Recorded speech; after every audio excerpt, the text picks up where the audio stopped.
So welcome to Shake Stir and Mingle. I'm Sonia. I'm Ashley. But we are so excited to be here today. We have Joining us is Christina.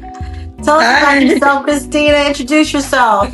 Yeah, so my name is Christina Veira. I am born and raised in Toronto, Ontario, Canada. In my day-to-day, I am one of the owners of Bar Mordecai in Toronto as well, which is like a pretty large cocktail bar, restaurant, karaoke spot. We've been honored to be on North America's 50 Best Bars for the last 4 years.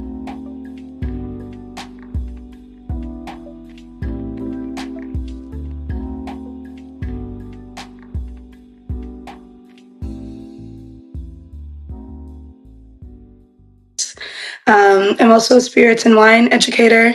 For the last few years, I have worked with Restaurants Canada, kind of similar to the States' National Restaurants Association, as one of the bar and beverage curators for the RC show. So that's been about, I think, 7 years or 8 years I've been in that capacity. Wow. And generally do a lot in and around hospitality.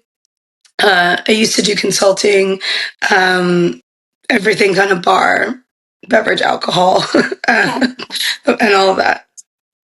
Goodness. Well, the reason why we're talking to you today is because you have been please the Cocktail Catalyst Honoree. Congratulations. Thank you. Oh God, we're so happy for you. Yeah, super exciting. So we'll be seeing you in July. In New Orleans. It'll be fun. Mom was down there last year, so this will be my first year joining. Oh, amazing. Yeah. We have to get ready for the hot weather. Yeah. I've done a few New Orleans, so I'm ready. Yeah. After when we come to Canada, we know exactly where we're going. Yes. So the last 4 years, you've been on the top 50?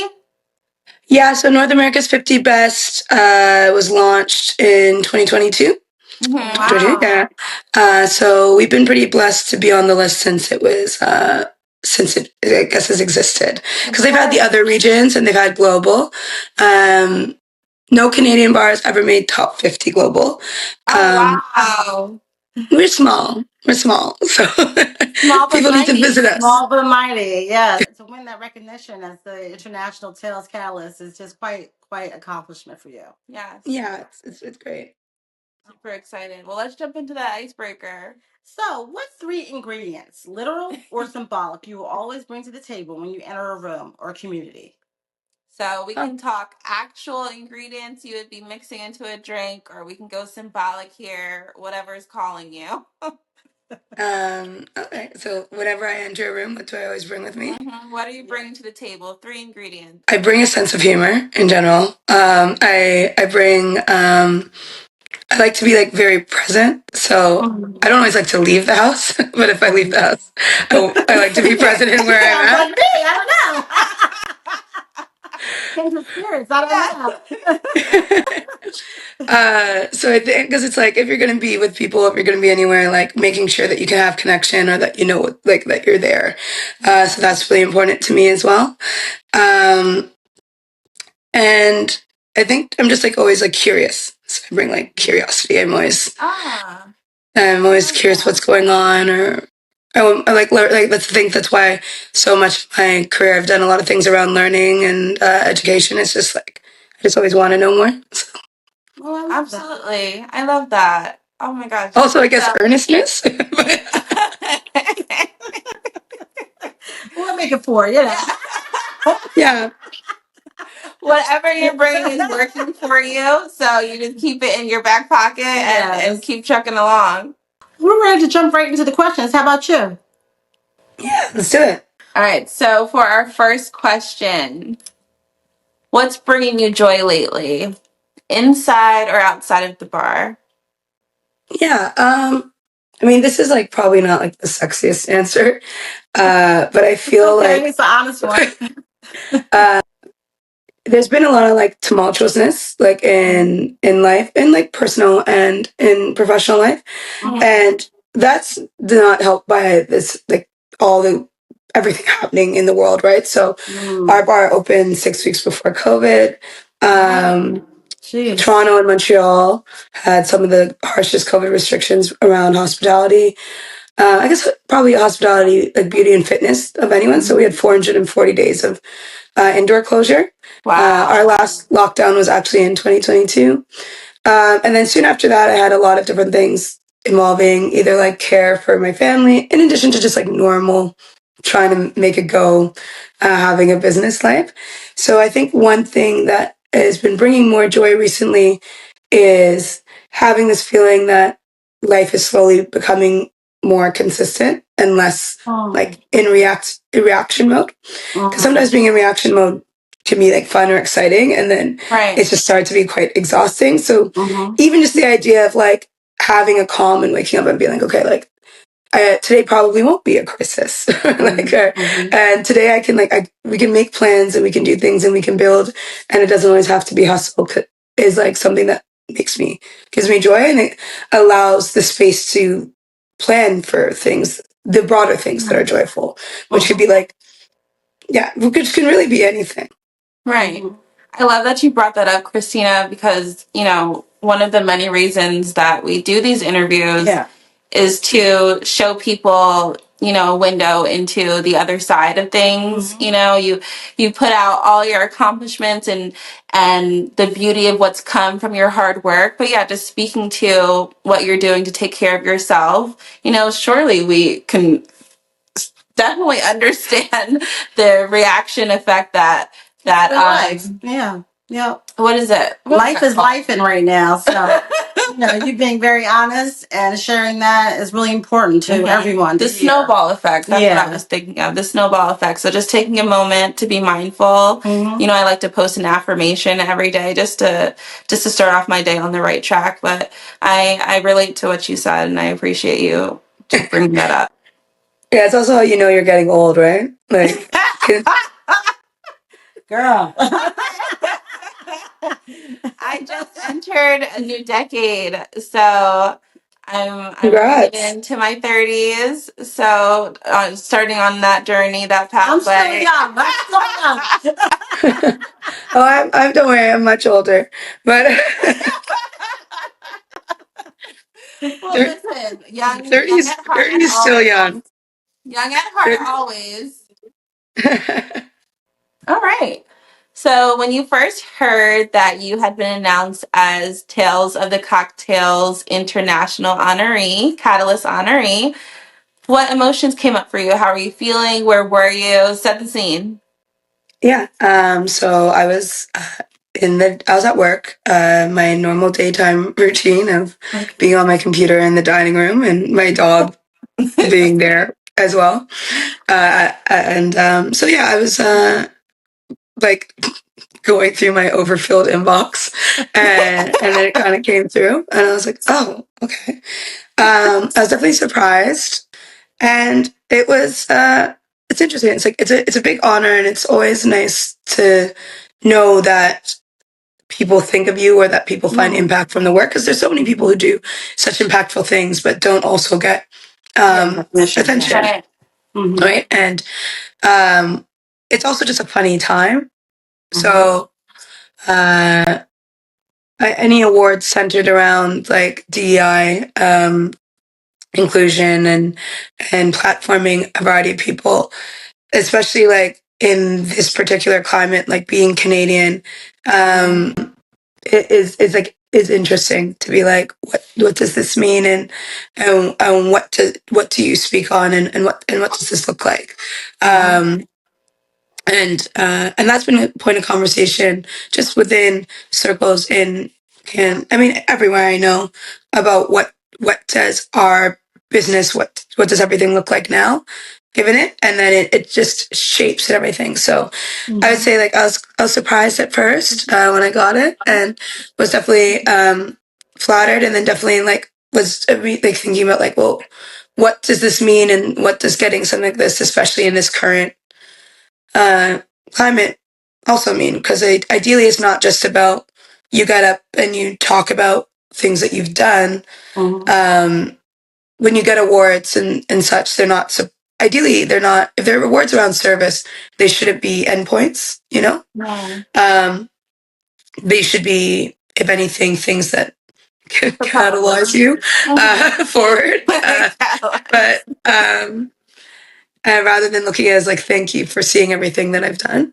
So yeah, that's kind of like lots of different thoughts, like mostly positive, but definitely like it's a funny time to, I mean, it's not like we can pretend that most people in the industry themselves at least explicitly see the value in a lot of these initiatives either, right? Yeah. Well, I can say, since I have been to Tails, just last year, I can say that for one, you feel a sense of community. You feel people, a place to network and meet, people, fellow, people in the culture. And at the very least, an opportunity to speak on these issues and what's weighing on you at the very least, right? Yeah. And have your voice heard. No, 100% too. It's like, and it's like, before I had a bar, or was particularly known, like I used to work a lot more in giving talks around like, and even did one at Tails in 2019 around like gender-based violence and how that interacts with nightlife and everything. General work around equity and education around all that. It's always fascinating, like how do we make sure that the people who need to hear things are in the room to hear it and see the value in it? And I'm part of the conversation. So I think it's like, it highlights that like now is like a very important part, I think, or time where hopefully in hospitality, like everyone starts to like, or even more so sees themselves as hospitality as a broader form, and what it means to have spaces that not only employ but welcome ideally everyone and people from all over. And how we can't not be political. Like there's no way to be apolitical. There's no neutrality about like discrimination, right? And there's no like, it's not being apolitical when you have your own staff and your own establishments that are in danger because of certain things. It's so I think just like as a community, all of us having these conversations together and coming up with strategies and supporting the people who also maybe just supporting each other, I think is like incredibly important, because if it is going to affect any industry, it affects our industry immensely, from the way that we get food to the reliance of one of my friends works in federal government here, and we were saying how restaurants and bars are one of the only industries that are essentially policed, especially because of our use of alcohol, by all three levels of government at any point in time, which means that our engagement with all those systems becomes really important, because almost anything that happens immediately affects us, and affects us deeply in a way that often our guests don't understand. So I think like right now is like a really interesting time in like history. And I think it's a really interesting time for like us as a community to also have these conversations. Absolutely. And you're speaking to two Black women who are business owners, right? Mom, I can't thank her enough for creating a space for me, and like I said just a few days ago, rocking my dreams before I had them, or I knew that I had them, just knocking down those doors, creating generational wealth. I work for a reproductive justice organization. I mean, two Black women, our bodies, our choices. These are things that we're fighting for every day. The small, the big, the in between, the things that you don't see. You just keep stepping into those spaces and speaking up. And that's what we can do and what we choose to do each and every day. Yeah. That's why we're here.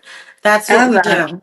We want to tell the story. I guess we always say, right? It's not about the alcohol, the spirits. It's truly about the person. Because to tell you the truth, Mom and I can't make a drink. We're trying. Come on. We're trying. No, we're going to tell the story. And that's really important to us. So we were honored to be media partners with Tales of Cocktail to tell your story and Lucia's story, just because everyone wants to hear it. Absolutely. We hope to speak more to you about it at Tales in New Orleans in July. I mean, we can't wait to meet you in person. Yeah, just meeting you in person face to face, I'd love to see you. No, I'm excited for it. Like, get to be part of.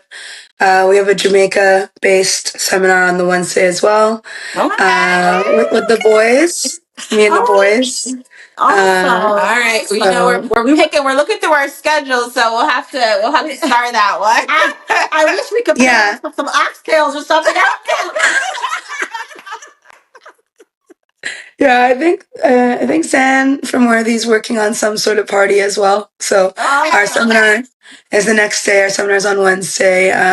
So I'm excited for that. And again, like, like weaving in different parts of like identity and being able to highlight not just the manner in which like say Jamaican rums are made, but like pulling out into like culture and like not having the culture erased from the product. I love that. You better have us on that list. All right, so my next question is, it's such a unique initiative. What inspired its creation and how do you see it pushing the industry forward? Yeah, so Stave has always been kind of in the background of like what I've been doing. So goal, as the world ideally calms, is to build out Stave into one, to have more of a physical base and to offer certifications, probably throughout Canada, but in Toronto to start. Because I can teach, I don't have to charge the same amount. Because I can pay myself. And there's certain overhead costs that just add. There's certain models also for education that are outdated that a lot of the more wine-based schools tend to still do. So many people don't realize that you can have modifications when you do these exams if you have different learning methods. Because if people have access to that throughout their education, be it elementary school, high school, university, it's kind of funny that we then refuse to give that for for other things. Absolutely.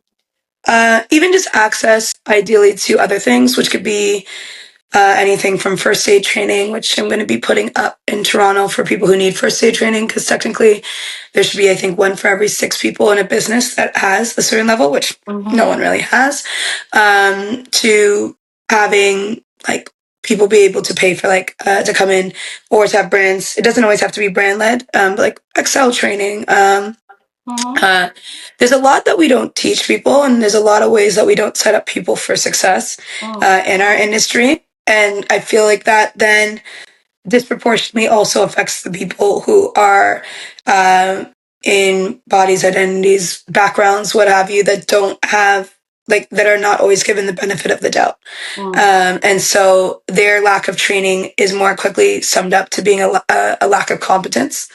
And so anything I think like to make our industry one that is technically or truly more professional, we need to have better benchmarks and we need to have better access to training across the board. And it needs to be really consistent. And there are great programs through certain colleges, but they're not quite current and they're not as up to date for day-to-day needs.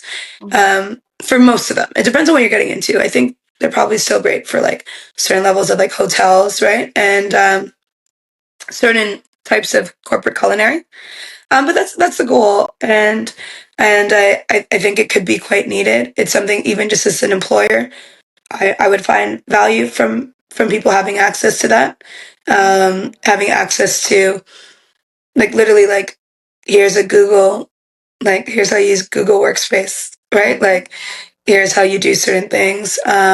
Here's how you like here's a refresher on like vacation pay and HR and Absolutely how like what you do it, like all these things I think are like necessary, and some of them can be crowdsourced, but I think sometimes I call it like in bar world like I call it like it's like everyone does like it's like cocktail church. It's like we don't just hire. We don't always hire professionals. We always like kind of rely on people's testimonies, and sometimes you actually have to like consult a professional. Like that's how we get into issues a little bit. Listen, I love that. And if you ever do want to travel and make a pit stop to Pennsylvania, where we are, we did just open a collective for just that reasoning, right? I mean, we we do run a first aid and CPR training courses for our own staff. And we did build a collective to hold space for educators to educate, right? For people to come and access, teachings and, co-work or rely on people's testimony, just get on that ground level of transparency and connecting with one another so we can further ourselves and educate and learn. So if you do ever want to make a pit stop over here in Media Pennsylvania, Collective by Crew. Yeah, if that's an invite, let me know. You're not far. You ready to dive into those next questions? Yeah. Hit me. If you could toast to one value or vision for the future of your industry, what would it be? So it's funny. I did this week. I was part of a panel at 50 Best Celebrate Her, and they kind of asked a similar question. Where like, if you could change something, if you had a vision, and I think where I'm at with it is, I would love for us to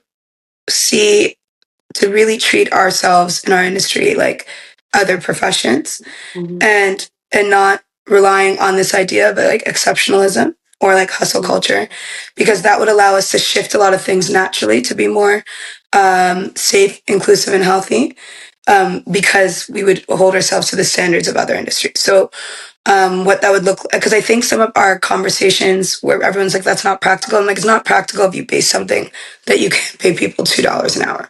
Like if you've accepted that as like a reasonable business structure, then of course it's going to be crazy to tell people to pay more. But that to me looks like us creating like, and we work on this in our bar too. We have a lot of these things in our space, but like it's seeing things like 4-day work weeks, or like essentially almost never doing overtime, like more flexible work schedules, health benefits, and seeing health benefits as preventative, which like protect your workforce rather than as like just drains. Seeing those as also potentially including partners or dependents, because you want people to age in your industry, and our industry has a really big problem with a constant brain drain because we treat people as like relatively disposable, and then we complain that we don't have anyone to work for us. And then just having just a much more grounded, like, if we are a profession, what does that look like? And in a profession, oddly enough, you can have certain levels of mediocrity. You don't have to be the most excellent in order to finally get paid well. You don't have to take abuse in a certain way in order to do it. And you can have something that allows, you can have a framework that allows people to have a life, even when you do have a lot of, like, there's no other framework in other industries where it's like, if you're a 21-year-old admin assistant, you have a very different work structure than if you're the 60-year-old admin assistant. So, and that looks like a lot of things. In the blue sky world, that looks like also like the general health of everyone. So having healthcare for people across the board, having things like dental and eye care, because again, our industry is incredibly physical. So we have to kind of engage with the physicality of it and protect people's bodies so that even just from, it's like from a protecting means of labor perspective, like you don't do yourself any favors if the people you need to work it are too physically unhealthy or broken down to work it. And I think just having a bigger understanding and not treating that approach as extreme, but treating it as like an industry standard, like other industries do, and starting to treat the people who do not adhere to that as being extreme. I would love to see. I'd love to see it. I'd love to see when bars get awarded, to see like what they pay their staff, like how long they make them work without tips, like what their back end looks like. Because I mean, anyone can make a profit if you exploit people. Like that doesn't make you a good business owner. That doesn't make you someone. And a lot of people look up to people and they don't realize what's going on behind the scenes, right? And it's like they don't realize that. Yeah, like they don't get that there are certain ways that you have to structure your life, your business, if you want growth and if you want that growth to be healthy. So I think that would be my main one. And then just like and then as all of us have to learn, especially those of us in leadership, be it as managers, operators, owners, what have you, is more of a sharing resources and finding ways to help each other with that transition, because it is a transition, right? It's a big unlearning from people as well as a big growth. And we also represent a pretty big growth market for other industries that are care industries that have never really relied on our industry as a, I guess, as a client, like even certain styles of insurance, right? Well, you know what? I just had an idea. Is that Mindful Body by Bar Mordecai is something we can see in the future? Maybe just, an hour for your staff and your community to just recognize, self-care and taking care of themselves. That goes across the board. Everyone should have the opportunity to fully take care of their body so they can be their best selves. Mm-hmm. And just to be able to have people like women and racialized people generally are often take on bigger caretaker roles, and having better structures for stability in these roles would allow feminized and racialized labor is like such a huge, like it's like the majority of workers and also revenue centers, right? If you look at front of house work in bars and restaurants, and by having these structures that don't allow people who often are in caretaker modes to be able to do both, it pushes talent out of the industry. We are not necessarily left with the most talented leaders. We're left with the ones who can stay. and that's very different than talent retention. Wow, Christina. I know. You've given us a lot to think about. Yes, but indeed. These are all very, very apparently affecting the industry, and we can hear the value in your voice. So we appreciate you bringing. Yes, that is why you've been best since 2022, and you've been named International Honoree, Catalyst Honoree for Tales of the Cocktail Foundation. I mean, I didn't expect anything less speaking with you. Nope. I'm just excited that we were get a chance to share you with everyone else, our audience, because you said gave us a lot of seeds. You did. You did throw a lot of seeds. Yes, and it's important. It's very important. No, thank you. Yeah. Is there anything that you wanted to bring up before we close out that we didn't go over? I mean, like, in general, I'd say, I think, the industry compared to when I started, it's like 19 years ago, 18, 19 years ago, it's different, right? And yeah, she old. But no, it's different. And there's a lot that I would say is better, right? Like, people's day-to-day work. Honestly, even talking to staff, and so obviously from the perspective like I travel quite a bit, talk to people quite a bit, like my basis is in Canada, and having younger staff who so many of the horror stories, the ways even people used to communicate with each other are so foreign to them. They think we're making up stories, right? Like, that is positive change. And I think a lot of positive change has happened in the industry.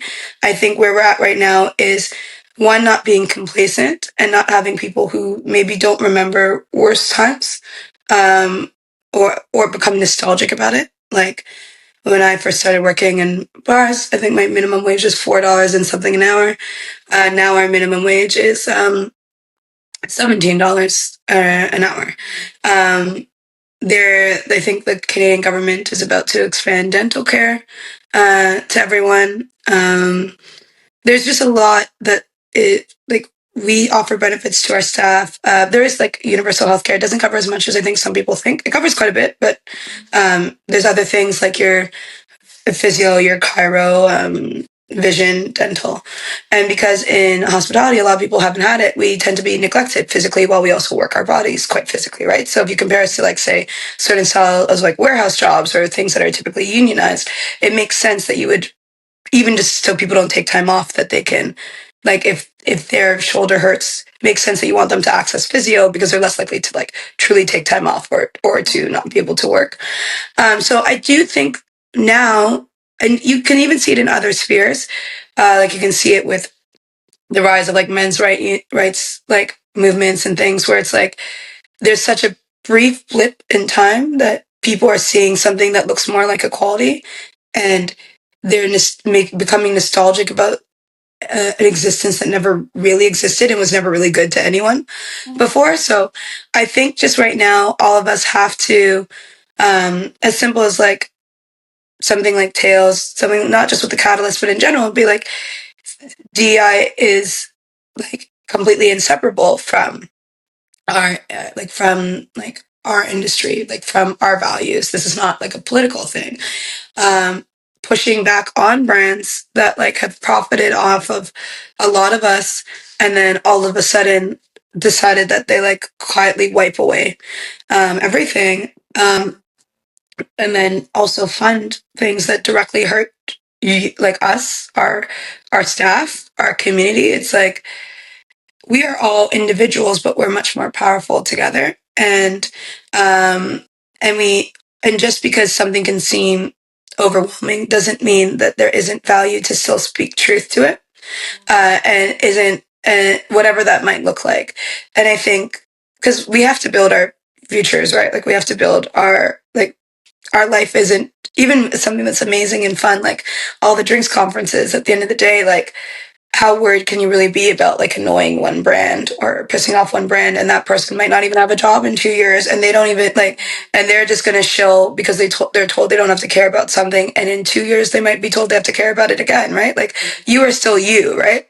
So you still have values, you still have a community you go home to, that you are responsible to. So I just think like if there's nothing else, I would just like for all of us to like stay grounded in that, and to communicate about that, and to even like give each other encouragement for how we can make sure that that stays, and that we grow, and that we can make an industry that is one that people don't worry about like leaving when they're 30 or something because they have family to take care of, or they got sick, especially in the wake of something like COVID, where we have a lot of each other who are suffering a lot of the long-term effects from COVID. And like, so having conversations about our physical and mental health, I think is like incredibly more important, just so that we can continue to exist healthily in our industry. Goodness, Christina. We are so blessed to have spoken to you today. Yes. Oh, thank you. I enjoyed every minute of it. Every minute. You know, we can't wait to meet you in July. Yay. Congratulations. Yes. Congratulations again on all of your achievements. Awesome. And thank you guys for having me. I appreciate it. Of course. Thank you for joining Shake, Stir and Mingle. And, you know, this won't be the last time we speak. So we'll catch you again. Yeah. We're going to catch you in the hallways. Yeah.